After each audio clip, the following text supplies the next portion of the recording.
Well, as the policymakers promised to bring those involved in the recent riots to justice, questions continue to be asked as to why it happened. Speaking to Sky's Tom Parmenter, a group of teenagers justified their actions, saying the opportunity to make some easy money was simply too tempting, and the police were powerless to stop them.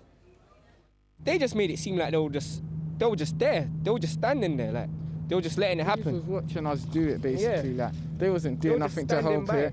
They were standing there. Everyone's going in the shop, taking what they can. They're watching people walking out with their stuff. Like, come on. So you had no worries at all that the police were there watching, even if they weren't arresting you?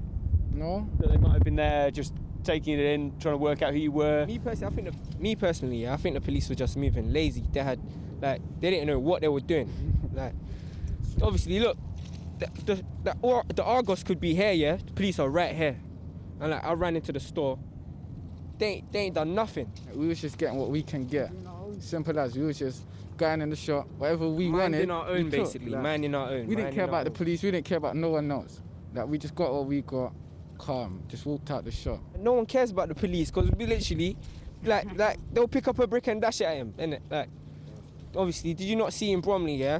Like, when I was in Bromley, obviously, there was a bag of people, they ran down the police ran from the people, innit? So, like, what makes you think that couldn't happen? Just because they said, oh, yeah, we're going to start getting rubber pellets and shooting people, that ain't stopping no one. And, like, see now, yeah, how he's saying that he's going to, like, stop the riot. And I'm hearing about curfews and this coming in. I don't feel that the riots are going to stop. It's just going to get worse, innit? It's going to make it worse. It's going to get worse. Tonight, for example, a similar situation where there's trouble and things are kicking off. Would you think twice at all before going out and stealing more stuff or not? Maybe, because there's more police about now, innit? But if I see that there's like opportunity for me to go like rob a shop or something, then yeah, I'm going down to get more money or something like that, innit? Like, not just gonna kick back. But you do have a degree of respect for the police. No, man, I like the feds still. You said if they were all around, then you'd think twice. Yeah, because like that would just be stupid for me getting myself arrested for no reason. I see that we don't, because they got like more police now on roads, so there's no point like just gonna get arrested and stuff like that. So I'll just leave it, innit? If it's an easy chance to like go in and get something, and I'm doing it. That's me, yeah. Explain to me then. So your parents are aware that the rioting's gone on. They've got no idea it was you guys who were involved. Do you think that they should know or not? No? That's not smart. I mean, just keep that on the low. Don't need to find out. You just keep it quiet. And they haven't raised any question marks that you guys have suddenly got loads of stuff, you've got new trainers, that you've got BlackBerry tablets that you've been selling and making money from, and things are obviously changing in your lives because you've got more cash. They've not been at all suspicious about that. Yeah, because Mum and Dad know what you're doing, don't they? Yeah, they have, yeah. They even sent me to my room. My mum sent me to my room, but obviously that never stopped me, because I just jumped out my window.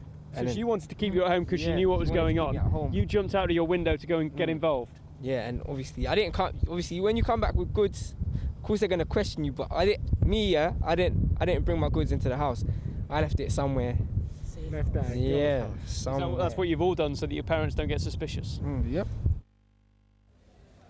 Tom's alongside me. There's new elements in the piece that we just saw there, Tom. The respect, well, I was going to say respect for police. They don't have any respect for the police. They have contempt for the police. They certainly didn't have any respect that night, along with an awful lot of people, not just in the London boroughs that they were stealing from, but also, as we've seen, across the country, Birmingham, Manchester, Liverpool, also had this kind of widespread looting that was almost on an industrial scale. A lot of it organised by criminal gangs, existing gangs. These guys were telling me, in their opinion, and we've taken that at face value, that they're not part of those established street gangs. They were opportunists who went out as a gang, but went out to see what they could get. A lot of people giving us a good questioning over whether or not we should be putting these people on television, explaining their views, but sometimes in some stories, such as this, that has caused such a debate across the country as to what has led to this, why is it going on, why have people felt compelled to do it, it is, of course, important to hear all sides of the story, not just those who think they know what's going on, but actually from the people who are involved themselves. Tell me what, given what you're saying, that the importance of actually seeing the mindset of these people, what are the things that are coming out, emerging to you emerging for you, which you now know, and we now know because of your report, which we wouldn't otherwise have done. I mean, I was going to suggest to you the idea that one of those lads was a 16-year-old, he was already a father, and a lot of them didn't have dads at home, fractured home lives to a great degree, and not a lot of work around either.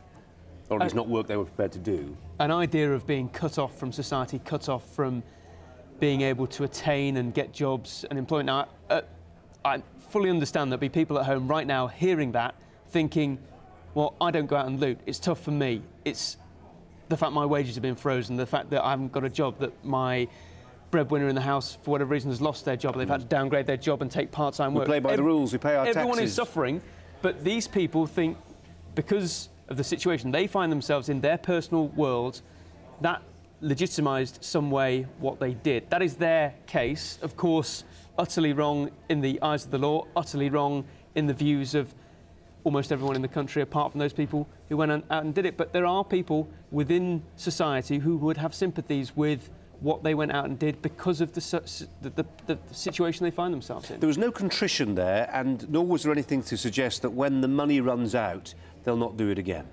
No. I mean, I asked them quite pointedly, if it was happening again tonight, would you go out and steal again? They said yes, they would.